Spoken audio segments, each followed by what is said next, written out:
My name is John McNabb. I'm presenting on vulnerabilities of wireless water meter networks. I won't read all this, but the quick summary is I come from a water-centric position. I ran a local water department outside Boston for 13 years. And one of the last things we did when I was there was look at wireless water meters. And to be honest, when we were looking at them and I was pushing adopting wireless water meters, I never thought of security. So after I left, I was thinking, gee, maybe I should look into these things a little more.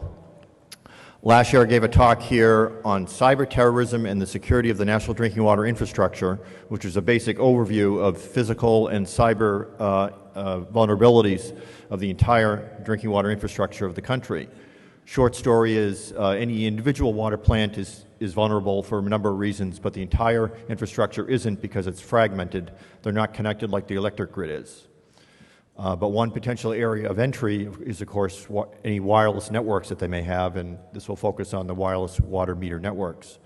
I presented this at Black Hat a few days ago, and my white paper, part of my white paper is going to be published in a book, Weapons of Mass Destruction and Terrorism, second edition, when it comes out next year. The book is a collection of papers on that topic.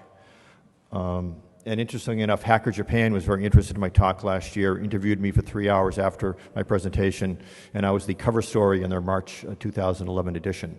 So I'm very popular in Japan, apparently. I tried to read the article, but I don't know what it says about me, so presumably it's positive.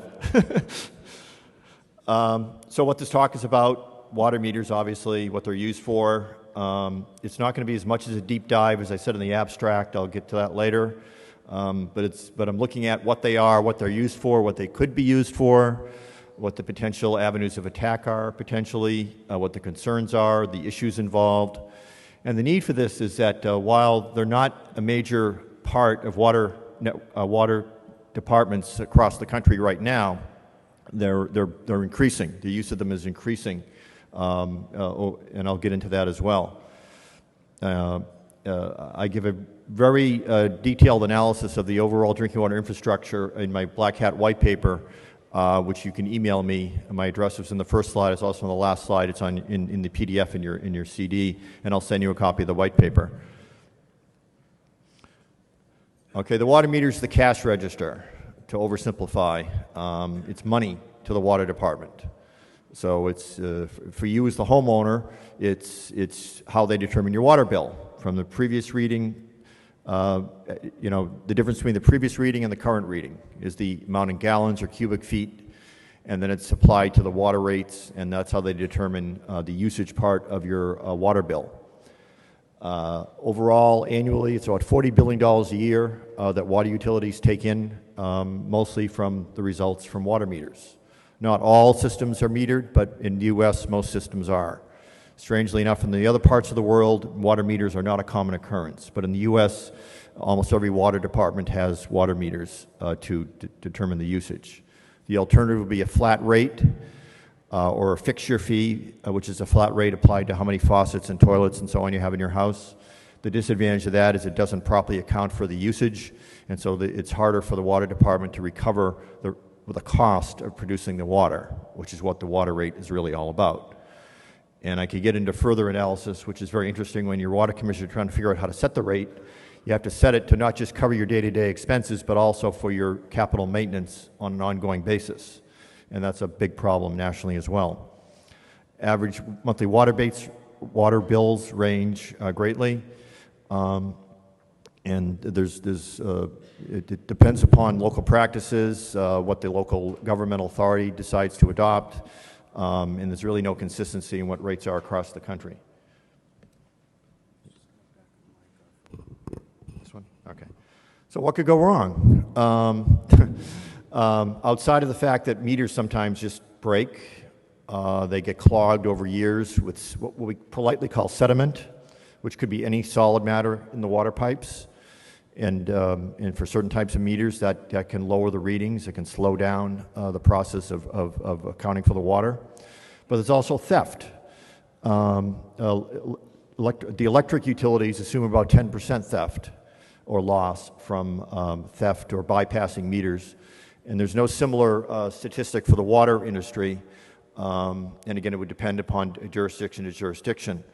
So it's theft of services in general, which whatever utility deals with is a serious issue, because any dollar they don't collect to help recover the cost of operations and capital maintenance, they have to get from somewhere, so it increases the rates for everyone else. And also bad practices of meters can cause a problem. Brockton, Massachusetts, for example, just conducted, the city council had an audit of their water department after the water department realized that over the last 15 years they hadn't been reading the meters properly, and that they'd been undercharging people, and so they unwisely decided to give people retroactive bills going back 10, 15 years, which I went through that inadvertently in my town, and it's not fun. People do not like retroactive bills, and I think the legality of it's questionable wherever you are. And they were handing out bills like $90,000, $97,000. So as you imagine, the citizenry got up in arms and got the city council to look into it, and the audit revealed that for 15 years, most of the meters hadn't even been read. You could read them. You could send the meter reader around and read them, but they weren't reading them. They're giving estimated bills that had no relation to how much water was going in. And gee, that's why they had fiscal problems. And they weren't using the billing process properly. So there's a lot the water department can get wrong without, malicious third parties getting involved. Clearly, that's not just the hackers or the malicious third parties, but we'll look at all those issues actually in terms of water meters. Very briefly, water meter. I want to do some technical stuff here, I guess, but I won't go through all this in detail. The most common type of meter, there's displacement, velocity, ultrasonic, electromagnetic, which are my favorite. We were trying to adopt those in my town because the water just flows through the meter. It's not stopped by a disc that turns around or something that detects the velocity of the water. So that the electromagnetic flow meters using Faraday's law of induction are less susceptible to being clogged, as you might imagine. But the most common type used in the United States is a positive displacement meter that uses a nutating disc, which is just a disc that spins around, and so they know how much is in that area of the water meter that the disc turns around, and every time it turns around, it registers a certain amount, which appears on a dial. And there's many different kinds of registers, we call them. This is one common type that basically has an odometer type readout, and then a dial. And after the dial goes around one turn, then it clicks on the far right part of the odometer. This is the old-fashioned historical one that's still out there in millions of homes across the United States that uses a mechanical process for both detecting the amount of water and reporting it. This is, generation 1, perhaps. But now we're up to generation 3 that I'll get to later, and some improvements. So data collection methods, I could go into great detail, but we don't need all the detail here. But to make a long story short, eyeball, there's an eyeball right there. So you send a meter reader in, they knock on the door, they go in the house, they go down the basement, they find the water meter. Of course, they've been there before, hopefully, so they know where it is. They get through the stuff in the basement, and they put a flashlight on it, and they read the register. And again, that's still what's being used in millions of homes across the United States. So the meter reader has to write. Usually, it's handwritten. They have a sheet, and they handwrite it down. And then when they get back, after they do everything in their route, they go back to the plant, and then someone types it in or writes it down, and then they type it again. So you get lots of opportunity for human error. You can also have computer error, but this is mostly a human error type of problem. Then to get more to computerization, you've got the walk-by. So you attach, even on these older meters, there are like 2 or 3 wires you can attach a reader to it that then drill a hole and goes to the outside of the building. And we call it a gun. It's a handheld computer that's only purpose is to read the meter. So you put the gun on the device at the outside of the house, and it electronically downloads the information. And so after the meter reader's done his entire route, so he still has to walk to the house, but he doesn't have to get in. So that reduces the problem of having estimated readings when you can't get into the house, which still occurs. Some people don't want to have their meters read for some reason. So what we did in my town is we gave them estimated readings of like $5,000, and that got them to come to the water plant to say, hey, what are you doing? And we said, well, we just need to read your meter. And then they say, okay, fine. Otherwise, we can't charge them $5,000, but that's a way of getting their attention. So the town council might have got involved in that, but we didn't have that many, and it worked. So we abated the $5,000, and then we give them the proper bill. Then there's drive-by, which is getting closer to what we're really talking about. So instead of having the meter reader go to put the gun, it sends a signal out that can be reached from the street, or there are varying ranges for these things, and it's just automatically downloaded as they go by. So that's getting us closer to the ideal of a smart meter or meter network, which is our next slide, is a fixed network. And this is what you hear about in the smart grid. The water smart grid, if you can call such a thing, or the water smart meter is the little sister or brother of the electric smart grid, which is moving faster and being developed more frequently across the country and across the world.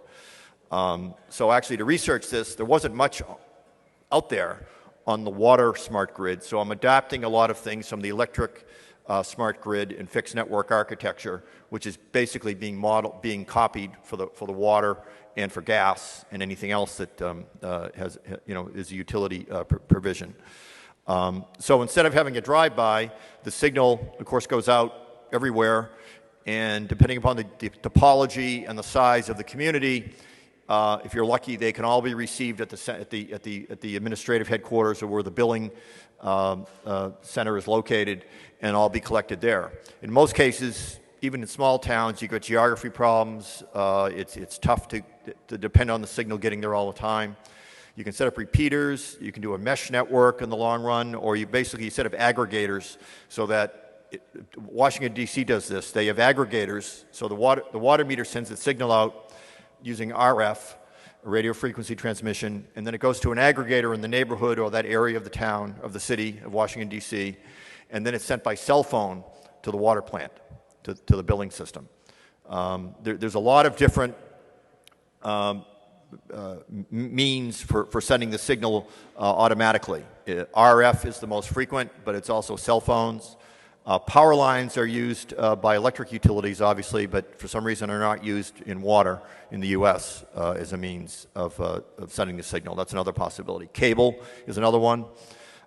So without getting into the technicalities of the different means, I'm going to be focusing a little later on the most common one, which is radio frequency, which is also one hopefully we can do something with.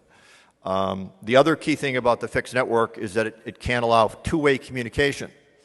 Now, with electric systems, smart grids, that gets very interesting when you also add to it a home area network, which might have been talked about in the talk previous to this that I wasn't able to see because I was getting ready for this. But home area networks are very interesting because it's the Internet of Things. Every electric appliance in the house has an IP address or is connected to a central controller that the homeowner can presumably control, but also the utility can control to turn things on and off, to deal with power surges or reduce the use of things that aren't actually being used when they've got a heavy load, things like that. No one's really talking about that for water for obvious reasons, because basically it's mechanical issues. You can't really do the same thing, but it gets into interesting questions that I'll get to a little later. So the topology isn't very interesting. It's probably conceptually a star, but the key thing is two-way communication. So suddenly your water bill can be read almost any time. Instead of every quarter with the eyeball or the walk by or even the drive by, it can be monthly, it can be daily, it can be hourly. Every 5 minutes, you can put any household, anybody on your network on any schedule you want, basically. The trick is, how much information you want to get, and do you really know what you're going to want to do with it? So that gets us a lot of advantages in terms of information collection. The benefits of the these terms, AMR, automatic meter reading, AMI, advanced metering infrastructure, and smart grid are sort of fluffy. They go, you could be talking about one when someone else thinks you're talking about the other. Automatic meter reading is mostly, could be the walk-by. That's not really advanced metering infrastructure. But we're going to focus from now on the fixed network system, which is smart grid or AMI for water. So it lowers the meter reading cost. It theoretically owes better accuracy, even though that's what they say. In many cases, you'll see, if you do some research like I did, that a lot of people have higher bills, or the bills don't make any sense with the wireless readings. It's better for the water utility in terms of helps resolve bill disputes, because the computer never lies. You can just see that's what the computer said. And better customer service in terms of if someone comes back from vacation and they think they had a leak, someone at the plant can actually look at, here's what the readings were while you were away or while they're home. It's more information that can be used to help the consumer better understand what they're using for water. Maybe help them do better water conservation. It helps the water utility keep better track. These two charts on the right are very interesting in terms of showing examples of how the water utility can use the information even on a daily basis. On the top graph, so the water utility has an outdoor watering restriction, and see that black line? That's when someone evaded it by by putting your automatic sprinklers on in violation of the restriction. So right before you have the automatic meters, you could find that out if you drove around and saw that was on. And you could do something about it, but you can't catch them all that way. This is an easier way of doing it. You could presumably set up the software to give you an alert for that. And then leak detection is the main reason why I was pushing for it in my water department years ago, was that if you set it for daily or hourly, or pick an interval, at some point, if there's no leak, it's going to go to zero at some point, because there are many times when no one's flushing a toilet, no one's turning a faucet. You're not running the washing machine or the dishwasher. So if it never goes to zero, you suspect there's a leak, and you can go further from that. So it's got a lot of uses to the water utility. And the growth, right now going to the second to last bullet, only about 7% of water utilities in the United States have what we'd call smart meters, the AMI, the wireless water meters that we're talking about.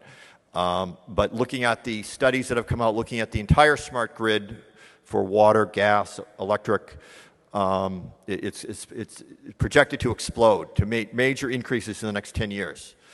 And that's mainly because California is ahead of the curve, because they have a state mandate to reduce water consumption 20% by the year 2020, which is quite a chore, actually. I mean, after you eliminate water, unnecessary water uses like watering lawns, it gets tough to fine-tune the water use. And so this is a useful tool for the water utility and for the homeowner in California to keep track of the water use and reduce it as much as they can. So looking at the information that we're talking about, what are the benefits, digging deeper, for the information that the water utility can get? So obviously it's part of the billing record. That's what it's for. That's the major reason it's for. Leak loss analysis, but also allows them to look at the usage. So when's the peak usage? What part of town does the peak usage come from? Maybe there's an issue there they can look at. Maybe it helps them plan the running of the plant and the withdrawal of water from the source if they know better what the peaks and the valleys are hour to hour, minute to minute throughout the water district. Conservation, I mentioned a few times. Feedback directly to the consumer, so there's a potential benefit for the consumer. And this is from a report from California, and it's almost essential in California for the utilities to tell the state what they're doing or not doing to meet the mandate. So, summing it all up, the wireless water meter is an embedded device. It's a node in a sensor network, I'll get to. It's a data information collection device. That's why I'm talking about it at an IT security conference. It's not just a mechanical device that deals with water. It's an information collection device. It's an electronic cash register now, instead of the old metallic one that I showed in an earlier slide. And it allows for better conservation. And of course, could it be Big Brother? So it's hard getting a handle on looking at a water meter, because there's so many different kinds. There's about over 24 manufacturers. That pie chart is from a study looking at some estimates of market share. Itron and Neptune are the biggest ones. There's also Census, Badger, Hexagram. Those are ones that I've done some research on.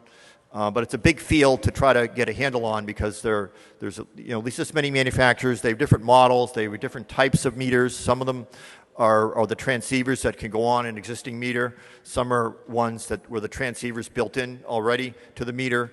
So there's a lot of variety here because there's no standards really. They need to meet the American Waterworks Association standards for proper operation of a water meter. But as far as I know, that doesn't address the wireless portion or a lot of the issues that I'm talking about.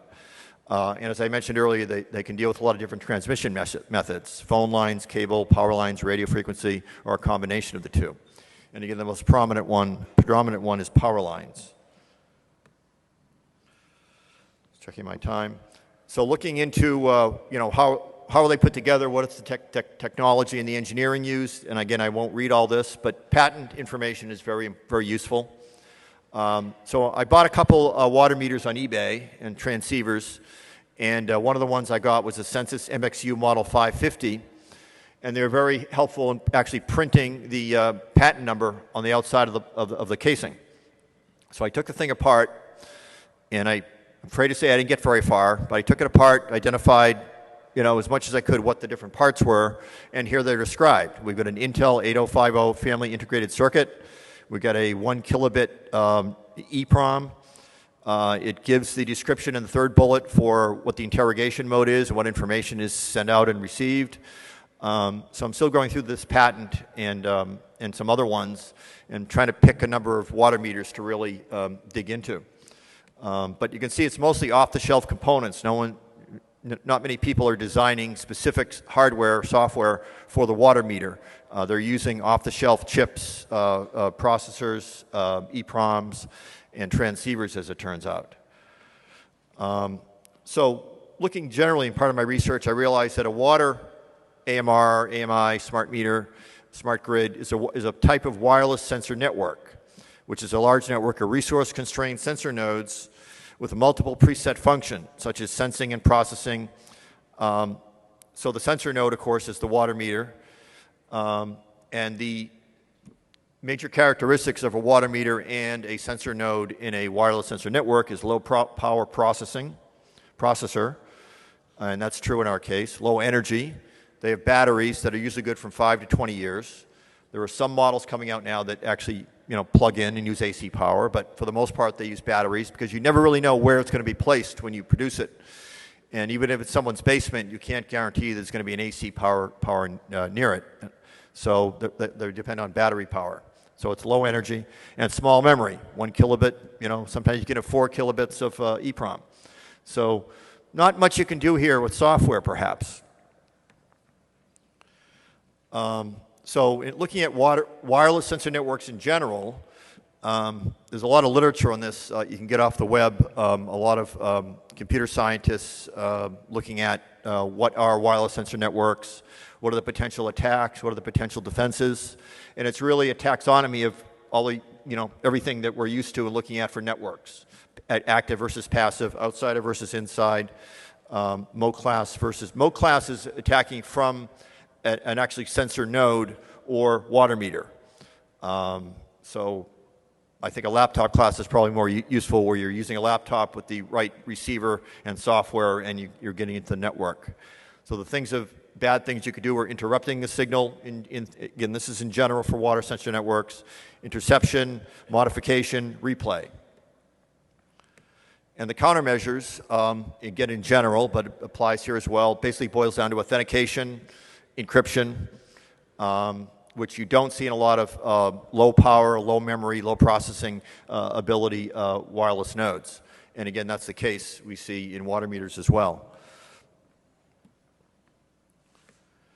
So why would anybody want to hack into a water meter? I mean, that's really what started my questioning, looking into this is, how could you abuse this? And it's maybe not as interesting as an electric meter or some of the other things, many of the other things that people at this conference talk about, but there are things that need to be looked into. Could you reduce your water bill? Could you increase someone else's water bill? Could you steal water, the theft of service, which right now is being done so well in many utilities by just mechanical means? I mean, the good old-fashioned method, you put the meter in backwards. We see that occasionally. You bypass the meter. So you get someone who knows how to do plumbing and you just go around the meter. You find that a lot out there. But this is a more sophisticated way, if it can be done, to actually, do a man-in-the-middle potentially and give the wrong information to the water department. Evade water restrictions, very important thing. In my community, when you had water restrictions, people get very hot under the collar that they can't water their lawn. And some of them think they have a God-given right to water their lawn and use the water. And the water department usually doesn't mind because they're paying for the water, and they can afford to pay for the water. But again, if you have a water restriction because you have a problem with the supply, you don't really, everyone's got to obey it.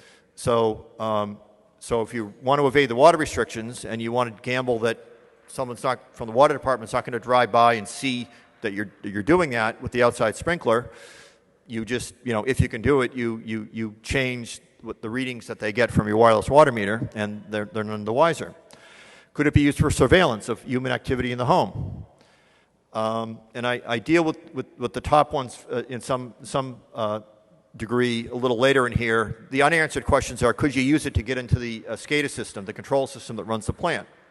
That's a very interesting question, since we know from talks at Black Hat and other talks here and stuff in the news and viruses like Stuxnet that the control systems, and that's what that picture is. That's the control system at my plant, which was running on an SP2 machine, I believe, unpatched. And that's usually what you find because they think they're off the internet, so they don't have to apply patches and virus protection and so on. That would just get in the way.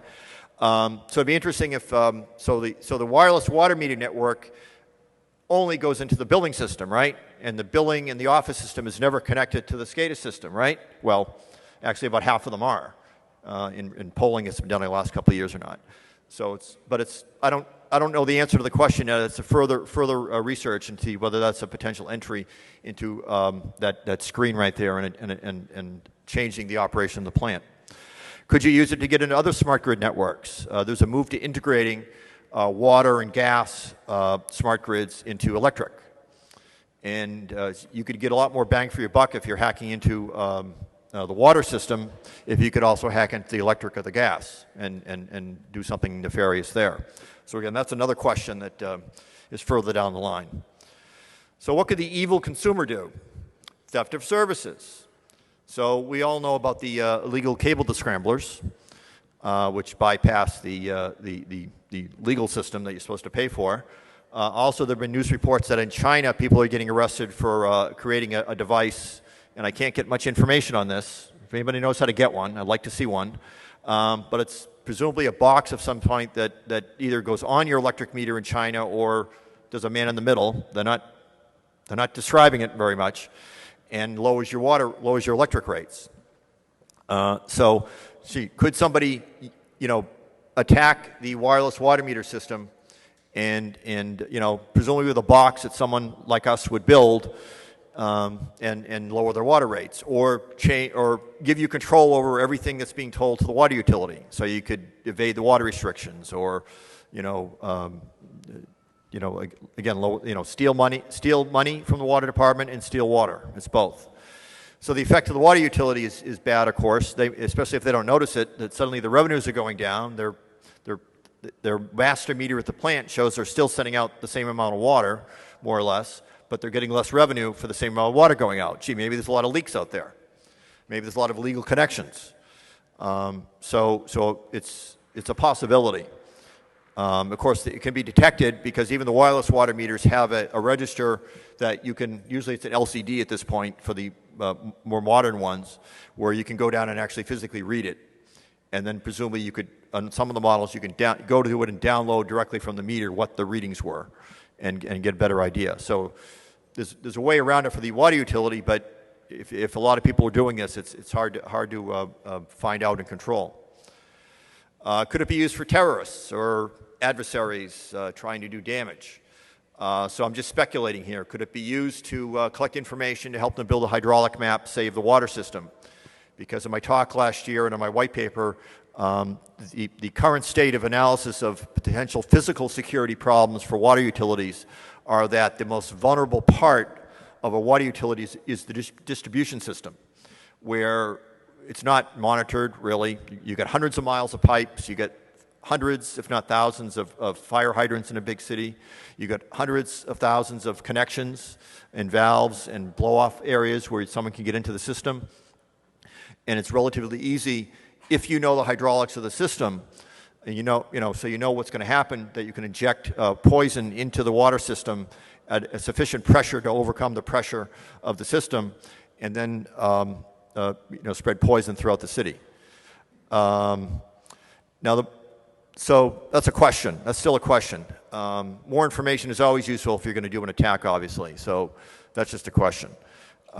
Disruption is more likely in a lot of places like California that are serious about water conservation, but also in other places that want an easy way to turn water on and off remotely. Say when an apartment dweller comes and goes, or a seasonal, somebody has a seasonal rental, and you need to turn the water on when someone comes and turn it off when they leave. There's something called Water Cop, is one brand name. It attaches near the meter, and it can be remotely turn the water on and off. So that may or may not be on the backhauled on the same signal as the water meter, but there you go. There's a whole other area of attack. So, for example, what if you could shut off the water? That's not poisoning the water, but it's definitely a serious disruption. Now, the major threat that conceptually that water utilities are facing from terrorists are poisoning the water supply. Al-Qaeda has threatened many times to do so. People question whether they have the capability to do that and whether it's high on their list, but it's definitely something they've threatened. Water meters don't really help them in that regard unless there's a recon component to it. But the smart grid for electricity is very wormable, as somebody said. I don't know if that's a word. But Thanasis Giannetsos gave a talk at Black Hat Spain last year where he developed a wireless sensor attack tool called Census, for electric grid primarily, and it's for 2.5 gigahertz transmissions. And it's a very sophisticated tool that he demonstrated to spread a worm through an electric grid. IOActive did something similar. They presented at Black Hat USA 2009. And this is a picture at the bottom you can go into YouTube and you can see their demonstration.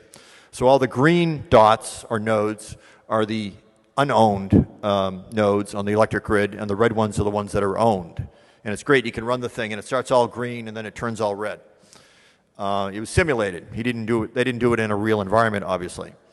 So no one's done that for the water grid yet, but it's a lot of the same off-the-shelf hardware and software. It's a lot of the same techniques, so it could be just as wormable. But the biggest concern that I've seen out there that we need to consider is Big Brother, the evil water utility. So even if there's no adverse third parties out there, no one's trying to poison the water or shut it off, some people are concerned that now the water department's going to know more about what you do. I know as formerly running a water department, I don't really care what you do. I want to know how much water you're using so I can charge you the right amount. But these quotes are from the Cary, North Carolina Watchman, a newspaper that's online.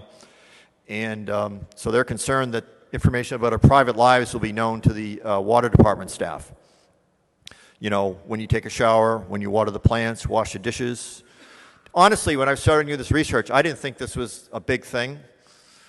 But when you look into it, there are a lot of people perhaps legitimately concerned that private information is going to leak out. Now, the water utility is going to know it, obviously. I don't know if, why they'd use it except, of course, to enforce conservation. So if they see, hey, Joe, you're flushing the toilet 5-6 times a day, I don't want to know why, but, can you cut that down? Maybe they do know why. So it's a concern that people have, however legitimate it is, but it may be legitimate. So this chart is developed from a chart and a report on privacy with the electric smart grid. So I just changed anytime it said the word electric to water. And again, this is speculation. I haven't looked into each of these things in detail. But so what what is the water meter data used? Could it be used for? So here's the hacker thought. We know it's supposed to be for the primary purpose is to determine the bill to raise revenue to be the cash register. That's the first line here. Water conservation. So what if a company that sells water conservation devices gets the data and they find out that this area of the city just isn't doing it for water conservation. Whatever reason, they're just using too much water.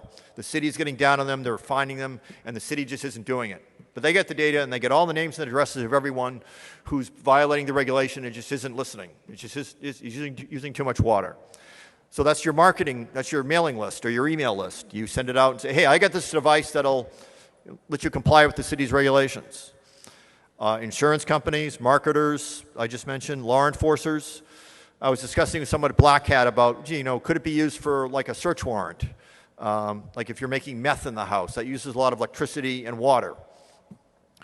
I can't find any examples where that's been done, but he said he heard about something in the Bay Area of San Francisco or California where that may have been used.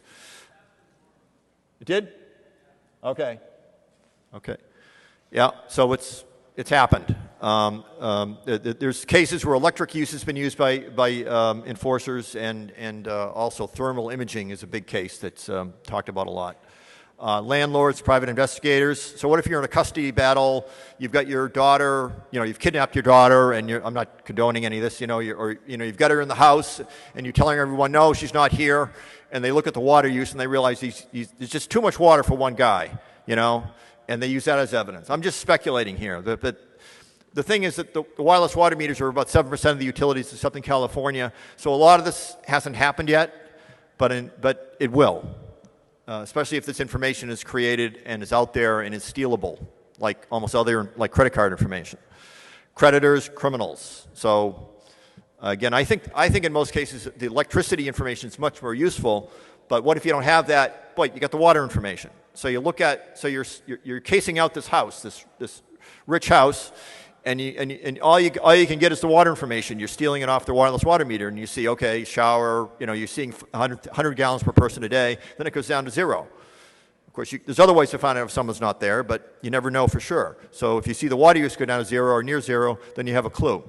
So I don't think we're being paranoid. I mean, a lot of us here are concerned about security and privacy, and this is clearly a potential privacy issue where it's implemented. But it gets better. There's a device called HydroSense that researchers in Seattle area, University of Washington, have come up with, which is a simple, cheap, low-power device. You just attach it, not on the water meter, but on any pipe in the house, and it's wireless, so it could go over this backhaul over the same signal the water meter uses or not, and it can detect. It can find out after syncing it and checking it over a couple days. It can tell what fixture was turned on and for on and off and how long. Fascinating. There's a whole body of stuff out there. I could give a whole talk next time about remote sensing of human activity in the home. There's all these researchers who are just dying to find out, how can we find out what you're doing in your house without actually entering it? And as far as I can tell, they're being funded by the government. It doesn't appear to be the CIA or the NSA, but who knows?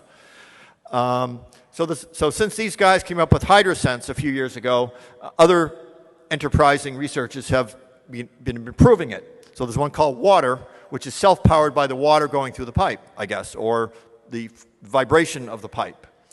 Then there's one that I probably don't have on the slide that actually uses the water meter, because I can't pronounce it, that law, the equation they use, it uses the amount of water going through the system, the flow, to identify. It can go either backwards or forwards with the flow to the pressure hammer, to the change in pressure from turning something on or off. So this new generation of HydroSense takes information from the meter and a vibration sensor on the pipe nearby, and then it can find out the same information. So all these people worried about privacy from the water department just knowing how much water the whole house was using. Well, guys, they can find out what you're using and when. And that could be potentially very interesting. So there's a lot of rich research in this area. They're looking at it for gas, which is obviously a more limited amount of appliances, stove and, water heater, dryer, perhaps other things, but also electricity, which you don't really need if you get the home area network because that's already doing all that. But what if you don't have a home area network and there are devices you can attach for your electric grid in the house that do something similar? So it's just fascinating how much development there is in trying to find out what we're doing in our houses without us knowing it. So that really blew my mind when I said, oh, well, people are worried about privacy from just knowing how much water they use. Well, now they should really be worried if these things are attached. And these things can be attached surreptitiously too. I mean, they're not, you can just, if you can get into the house, you can attach this, set it up, power it on, and it'll be working. So in general, though, other vulnerabilities, looking at wireless water meters in general, one vendor tells us what frequencies they transmit on and tells us that there's no frequency hopping sped spectrum, which is their usual method of encryption or security, which breaks up the signal. So some packets will go on one sub-frequency, then another one, and there are different spectrum schedules that they go out on that are pseudo-random, that only the sender and the receiver are supposed to know. Badger gives out its default network username and password and its wireless key. So I might go after them first. Transceivers can be purchased on eBay. I've got 5 or 6 at home I'm working on. So I'm trying to actually find the same one that I have at my house so I can take one apart and then, apply that information to actually the sniffing. But most of them don't have encryption. Most of them don't have frequency hopping sped spectrum, which I briefly described, or DSSS, which is a similar technique to obscure the message, which again both of these were developed in World War II as a encryption, quote unquote, type method. But the good news is, while most of the manufacturers don't have encryption or good security, there are now more and more that are coming out with it. For example, one manufacturer refers to them as third generation, and here's a diagram of them here, where they don't need a battery. They reduce the amount of electricity to the minimum to only not when they read the signal, read the amount of water, but when they transmit it to the register, which then goes out over wireless, and they get it from the AC current in the house. And it's all built in. It's all one unit. A lot of water departments now are adding on the transceivers. And it's always a trick, what model, getting the models to match up and so on. And instead of having a mutating disk that mechanically, goes around and around and then, goes to the register, it's a purely electronic system. And there's at least one manufacturer I found that actually says they have AES 128-bit and 256-bit encryption. That's not common at this point, but we're seeing them now for like the first time. There's still a lot of them out there that say frequency hopping sped spectrum is for security, and I'll get to that in a minute. Most of them are 900 megahertz, the 902 to 928 ISM scientific band, which makes it hard. I was hoping, I'll get to this in the second to last slide, to sniff a wireless water meter, and I haven't been able to do it because it's kind of hard to find off the shelf or even things I can put together easily to sniff 900 megahertz, mainly because that's cell phones, and I don't want to do wiretapping. So I'm working on it. But most use 900 megahertz and frequency hopping sped spectrum. Okay, so there are 2 researchers who have done proof of concepts or better for sniffing frequency hopping spread spectrum transceivers. Atlas Cutaway and Q, I believe they're from InGuardians, at ShmooCon 2011, talked about this in great detail and showed how using a CC 1111 900 megahertz model kit, they were able to crack the frequency hopping sped spectrum and read the signal. And Rob Havalt, who's speaking tomorrow morning, I guess, on Spiders Taking Over the Earth, is what the title is. Black Hat Europe cracked it as well using a universal USRP, software radio peripheral. He used the peripheral 2 that he told me he set to listen in all frequencies at the same time. And because in this in the signals he was listening to, they use the same management frames that you see in 802.11. He was able to wait to find the management frame that told him the schedule for the frequency hopping, which was in the clear, of course, and then feed that back to some software he wrote to intercept it. So I haven't ponied up for a $1,500 USRP v2 yet, but when I do, I'll talk to him and replicate his method. That's not the easiest way to do it. I'm trying to come up with a low-cost way, but at least a way to start to actually see what's going on there. And I alluded a couple times, I was hoping to come here and say, here's how I sniffed my water meter, but I couldn't do it.